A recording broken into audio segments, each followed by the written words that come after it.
Okay.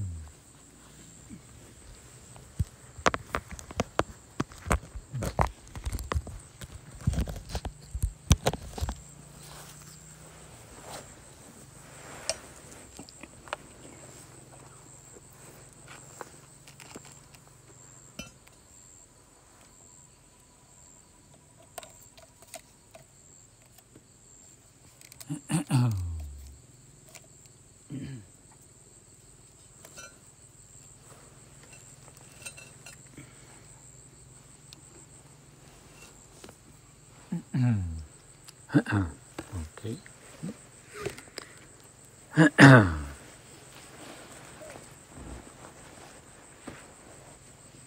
the way, this chant is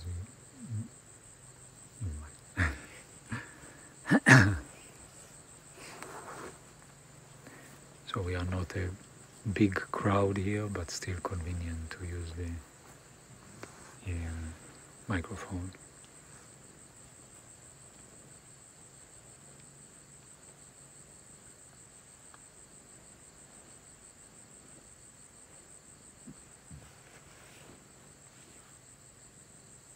We made previously occasions of evening outside in nature, few of them, and this one looks the best environment and a kind of a rock arrangement.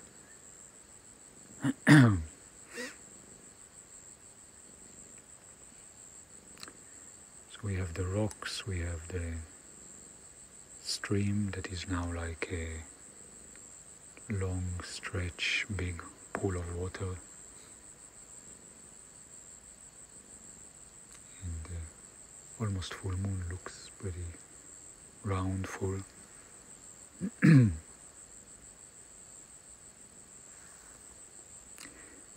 And we are surrounded by seven Bodhi trees all around here. 1, 2, 3, 4, 5, 6, 7.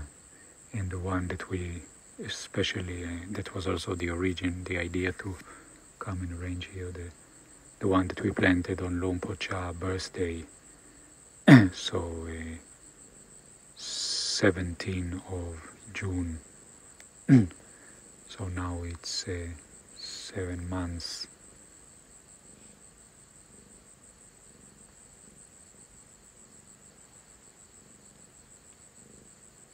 So 17th of June is Lompo Cha birthday. The year, if I remember, 1918, could it be? Yeah. And Lompo Cha passed away. It's actually today 30 years ago. So it's in 1991. 92? Right. And we are in 22. Is it? So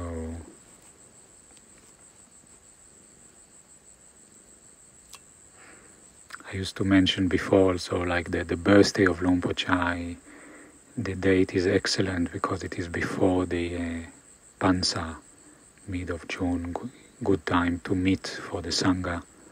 So at a certain point they made it indeed as a meeting, and up to this day we on June, in times where there's no pandemic disturbing, there's a meeting of the ordained Sangha, all the Ajahns from different branch monasteries, a few hundreds.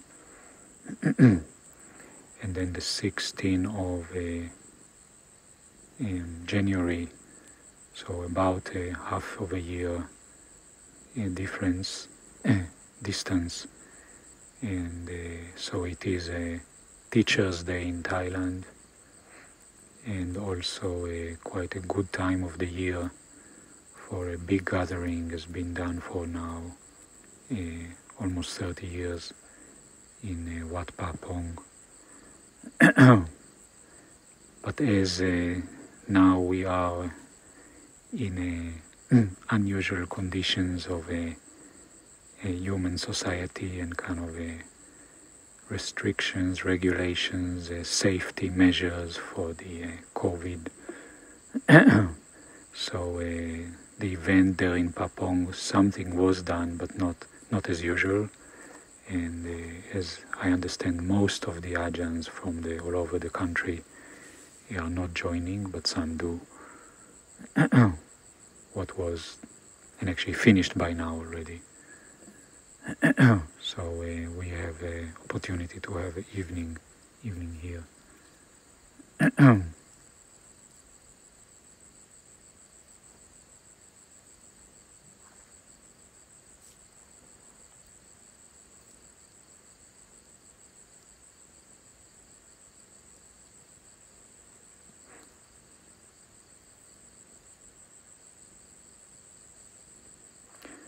So I thought this evening to recollect, honor the memory of Luang Por Chah, and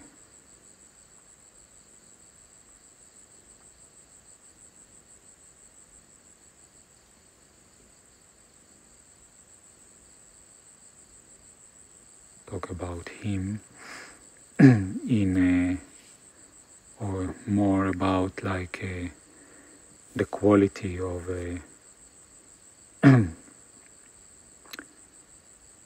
quality of Luang Por Chah.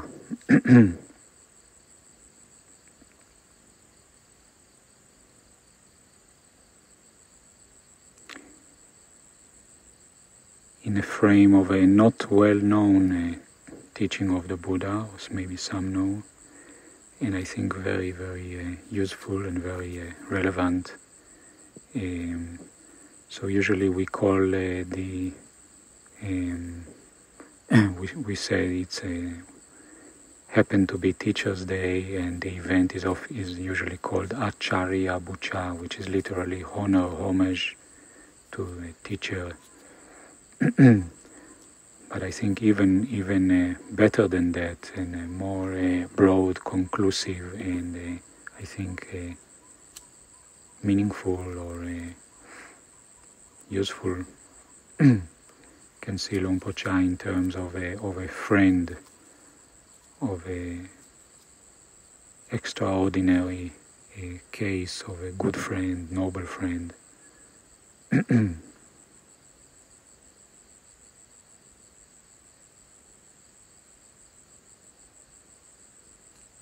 There is one occasion where the Buddha described a friend in four qualities, which I think is the most worthwhile to learn, contemplate, to make use of.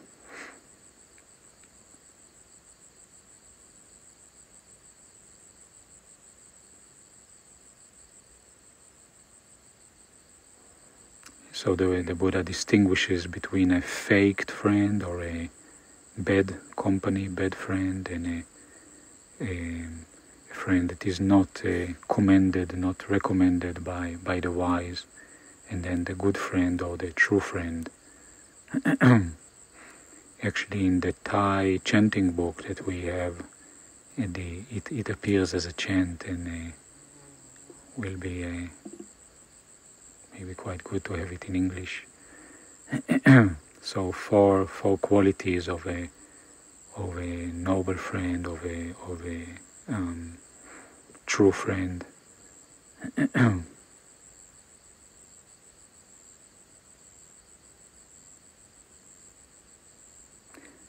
The first one is called in Pali Upakaro, quality of a friend, which can be translated as one who is helper, helping, likes to help, or tends to help.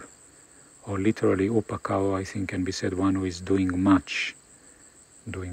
So when there are opportunities to help, a friend helps the friend, his friends, or maybe opportunities where there's a particular need, a danger or a loss or anything that times to give some help.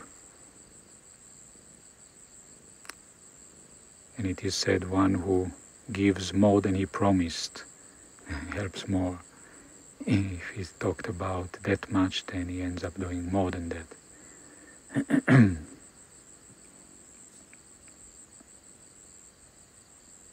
The upakao friend. And the second quality of a friend, in Pali it's something like sukha dukkha sakha.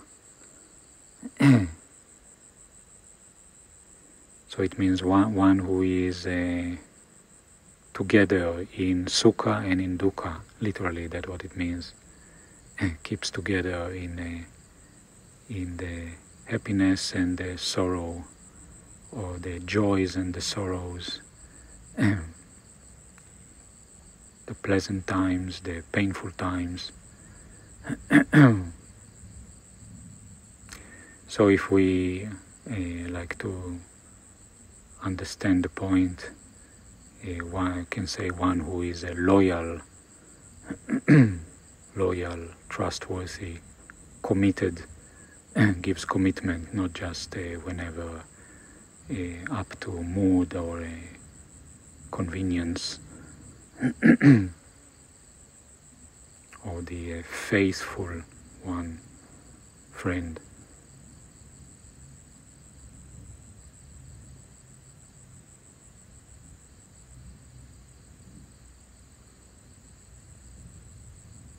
Or there's a phrase in Hebrew, one who is a friend in fire and in water, ba'esh u'b'mayim. Or there's I think similar kind of sayings.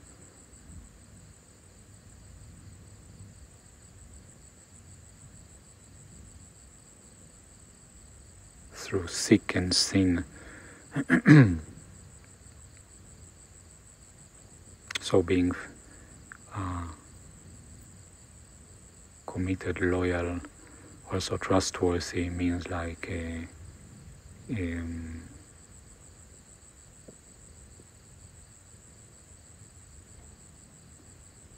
things that he hears from his friend, he will consider not just to spread about in a careless way, or a sense of one can be trusted to say things that are maybe confidential or difficult to say, and also one who shares his own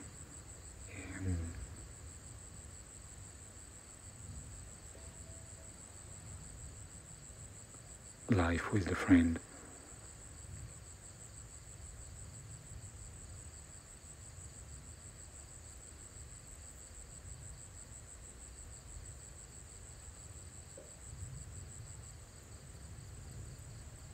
And also in difficult times or dangerous times, or considering the utmost loyalty will mean even giving whatever he can give, up to giving his life for a friend.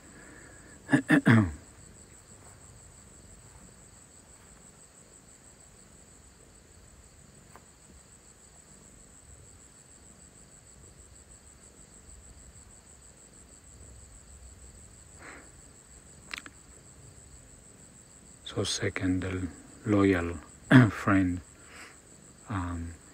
The third one, third quality,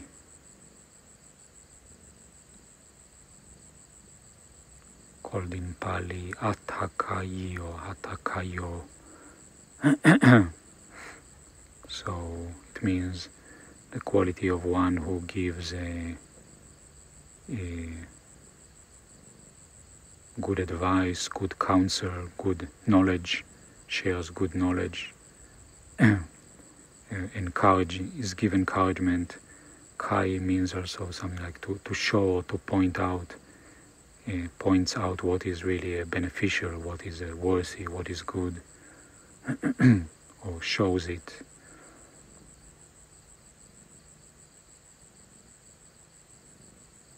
And on the other hand, things that are harmful and bad for his friend, and he will know to discourage or to warn, to be careful, to stay away, to avoid, abandon.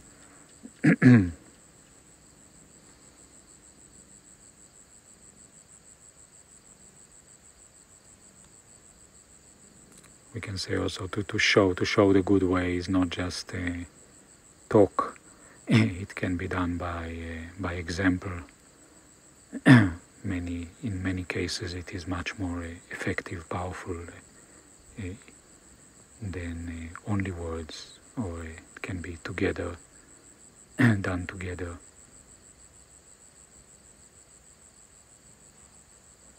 Support each other.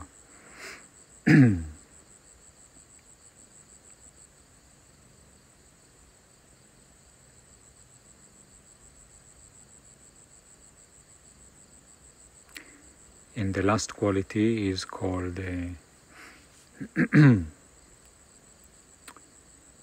Pali, Anukampako. Anukampako, which means like the quality of one who knows to empathize, or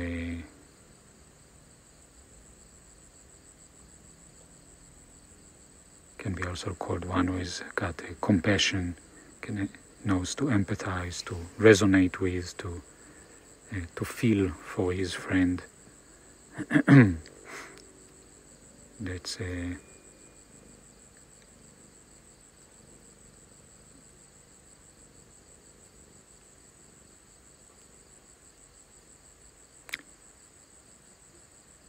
very important quality in friendship or in a good relationship among people.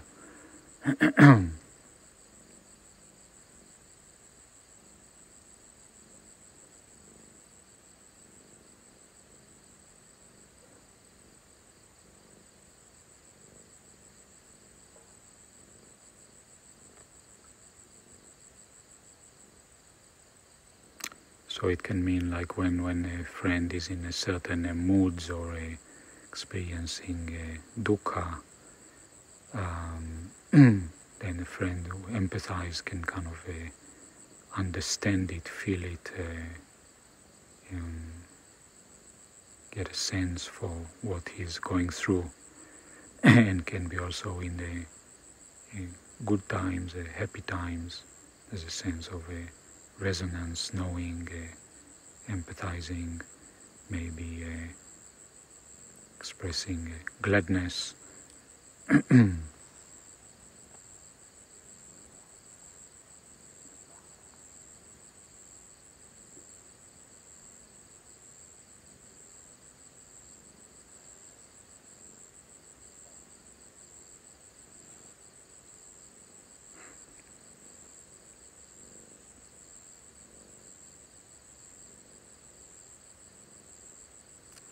So these were four qualities of a true friend, good friend.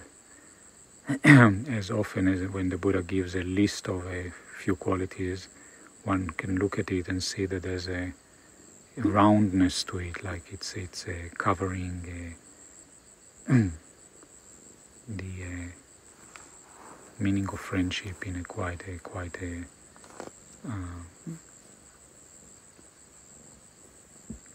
beautiful way.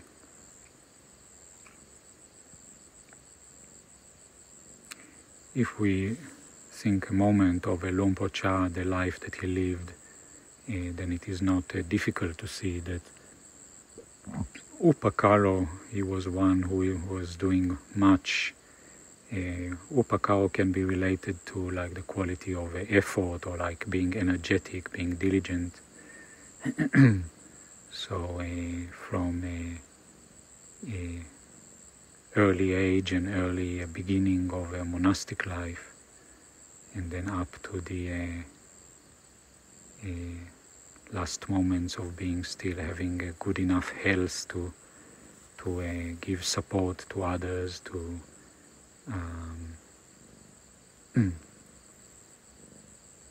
encourage others, and give what he could give as a teacher, as example, as somebody who is having a lot of effect on others. So Luang Por Chah, all these years, one did much, and they say that one reason he was getting sick, his health deteriorated in early age, was because of the tendency to be so giving and sacrificing his time and energy for many years without so much of a notice or a concern for his own condition, his own health. So it could be one aspect of early deterioration. And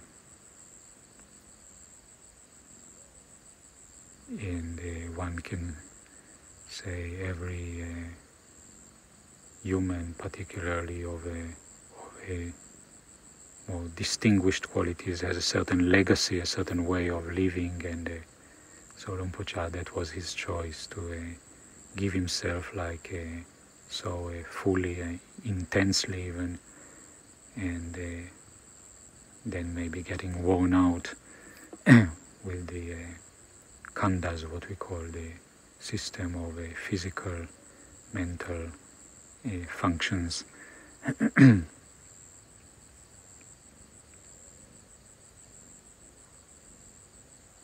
The second quality of being trustworthy, loyal, faithful, committed, then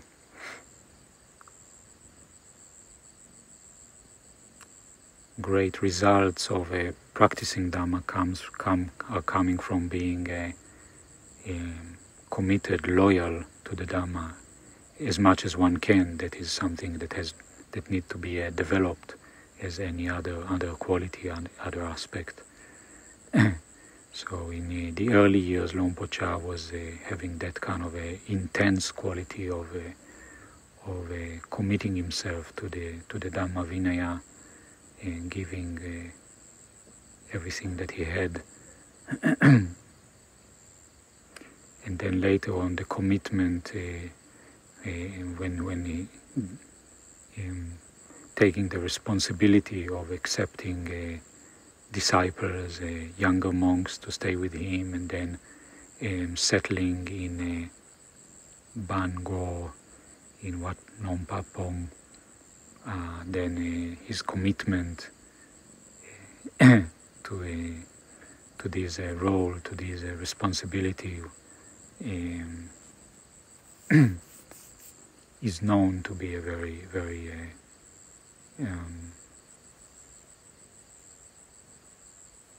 extraordinary.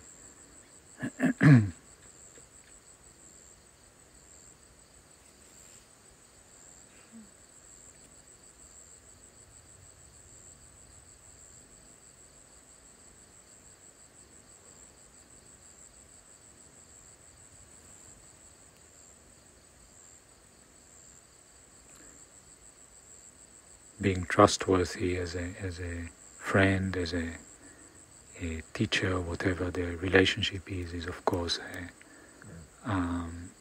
quite a practice, and each one of these four qualities can be seen as a practice, and somebody who is developing them to a very highly developed, pure sense, that's indeed a rare case.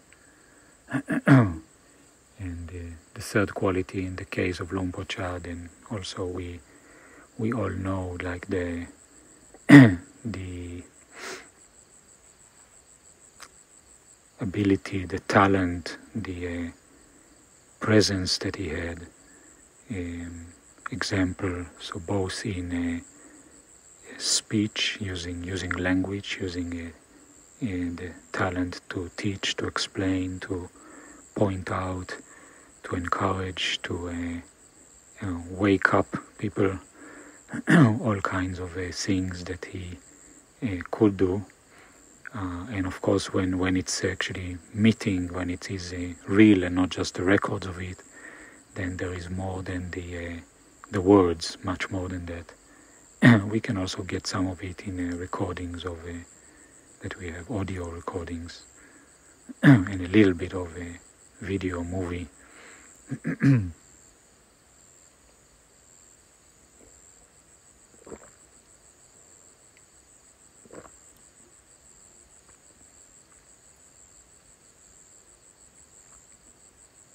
But I think the quality that does make Luang Por Chah so special, so unique, and such a wide influence and effect on the world is actually the fourth quality, the Anu Kampako,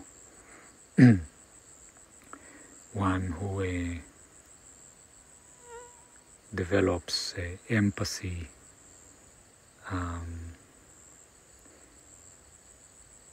compassion, sense for people.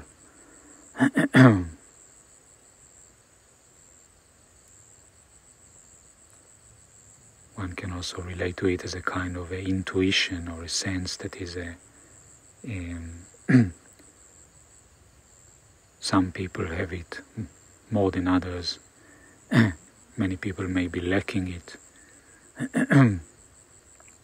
And I think this is really the most foremost of the qualities that Luang Por Chah was unique in.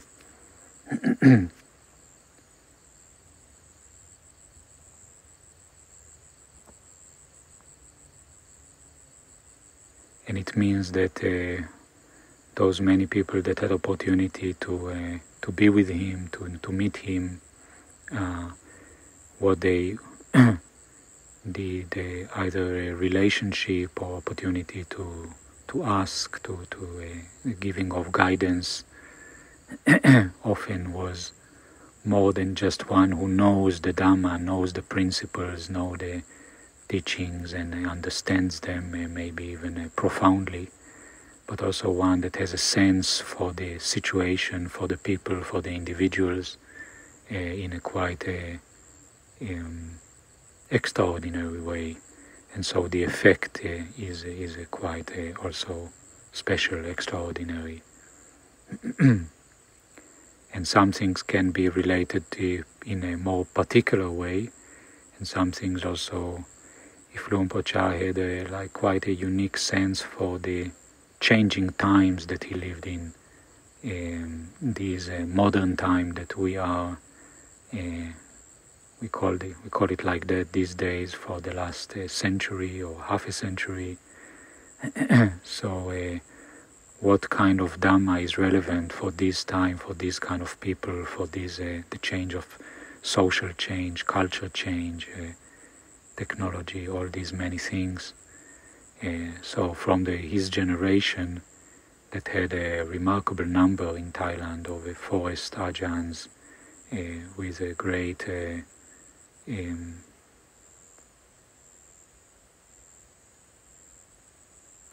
development and realization of Dhamma, but the particular approach to Dhamma teaching, Dhamma practice, to the particular emphasis given in various ways, comes from somebody who had like this quality of a resonance, of a sense, of a sensing what is actually who are these people, what's happening in the culture, in society, and then can adjust and accord, give the particular flavor of Dhamma that is relevant, that accords with the time, with the situations.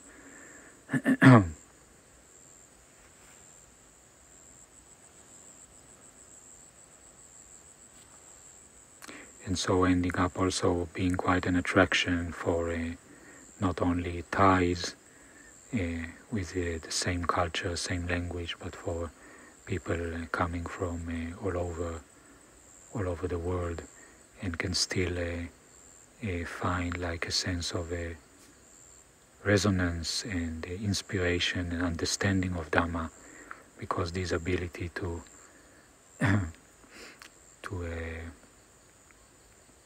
sense the right angle, the right particular Dhamma.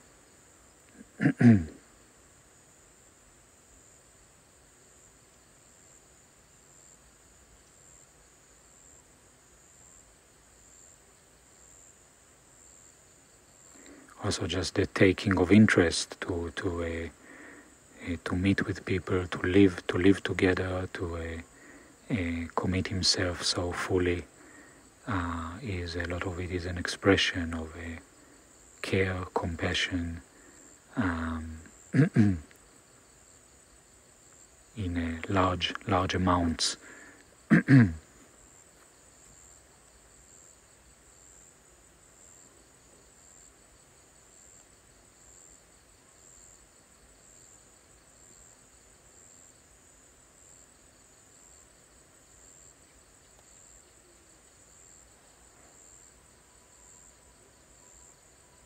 So when Luang Por Chah went to the West, that was his attitude. He was really opening eyes, ears, every of the type of the senses, the gross ones, the subtle ones, to have a sense for what is this Western culture, Western people, and how to give them good Dhamma, relevant Dhamma that will be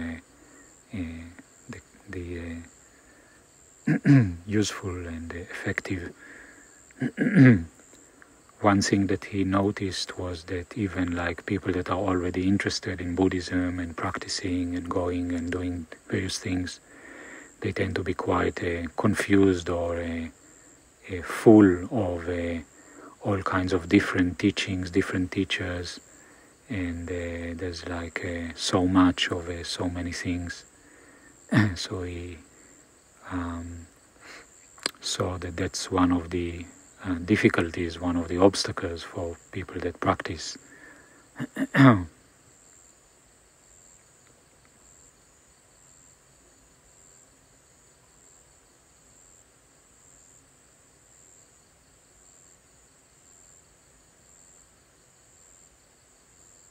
Which can also be related to the question of actually getting some clarity, what is what, what is what in the Dhamma, in the practice, on this path, what are the causes, the practices, what do they aim for, and many kinds of things.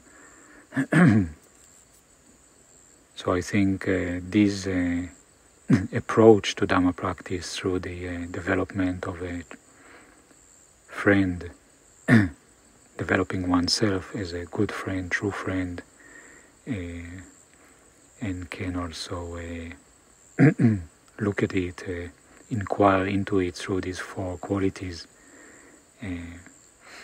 can be very, very useful to see through the thicket of many ideas, many views, many techniques, many teachings and teachers and whatnot, that these days are easy to approach, easy to come by, and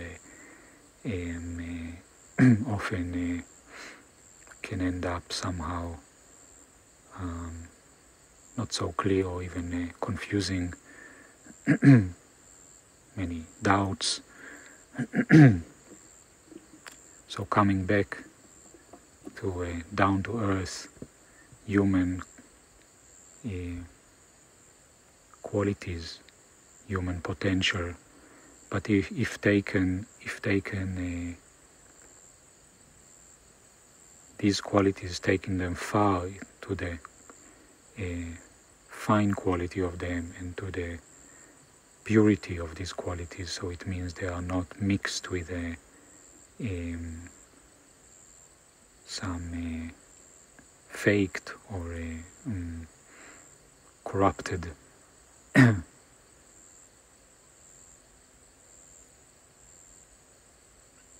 qualities. So that can be a very good frame for our aspirations and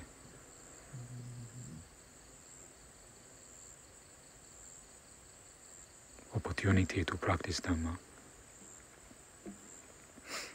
So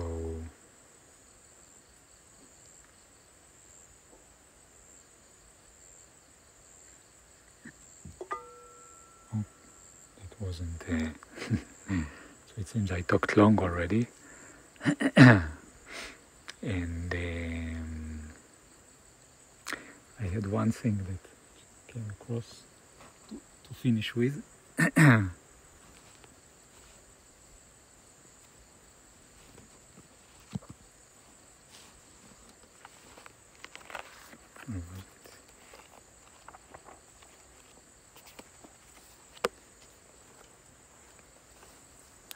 So this is a quote from the very well-known book Tao Te Ching, and often the translations, there can be all kinds of translations, freestyle or more accurate. So this one I wouldn't, I don't know how, but it's one translation of one kind of little passage there, which I think is nice, relevant. So it says, the mark of a modest man is freedom from his own ideas, tolerant like the vast sky, all-pervading like sunlight, firm like a mountain, supple like a tree in the wind. He has no destination in view, and makes use of anything life happens to bring his way. Many things are possible for him because he has let go, and he can care for the people's welfare as a mother cares for her child. So,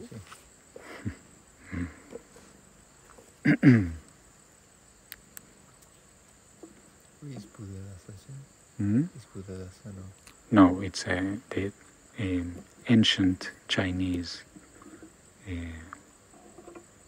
wisdom.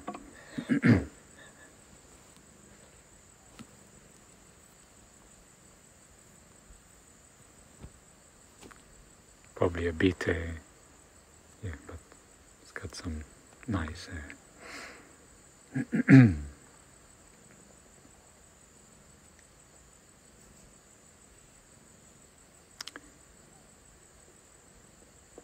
So we can end now the first part of this evening.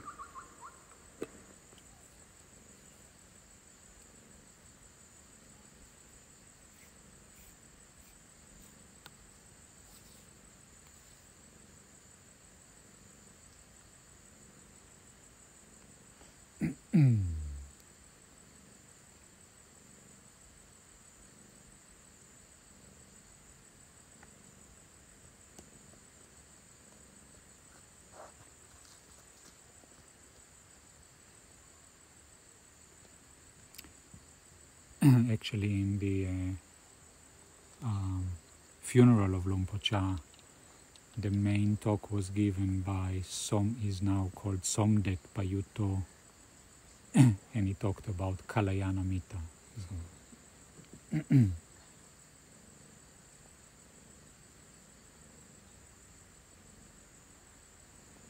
okay, so we can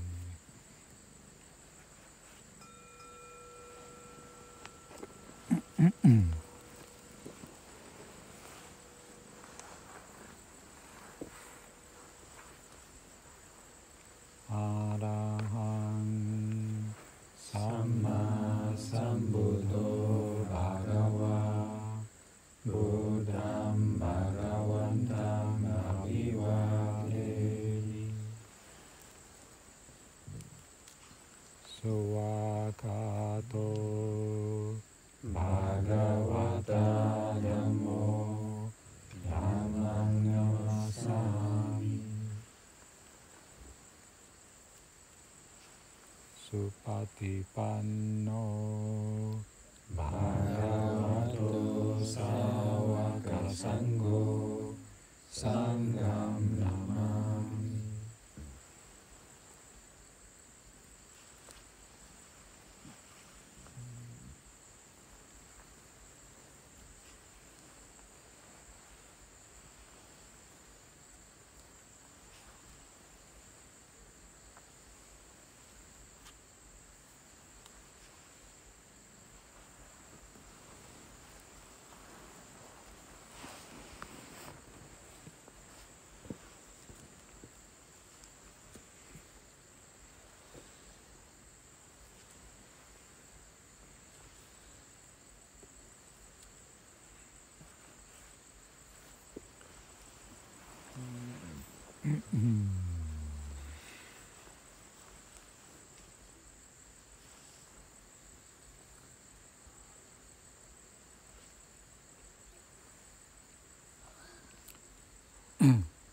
นั่งที่นี่ก็มีต้นโพโรก7 ต้น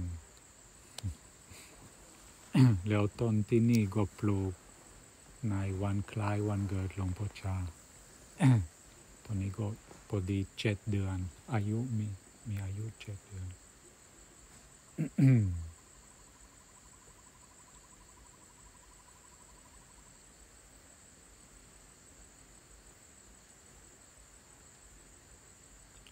พวกเราจะอยู่ถึง5 ทุ่มแต่น่าจะกับให้เด็กพักผ่อนด้วย so if now is 8:30 can have a freestyle practice until 10 and then probably play in half an hour or even something like that. There was also a passage that I wanted to read, Luang Por Chah. I just kind of opened and it's maybe later. So,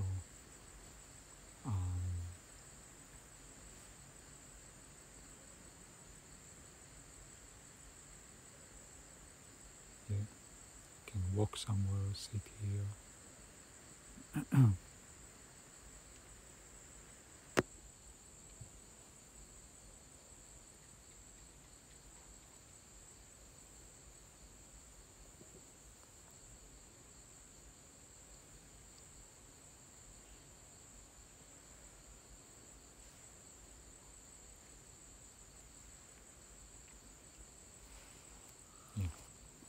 Yeah.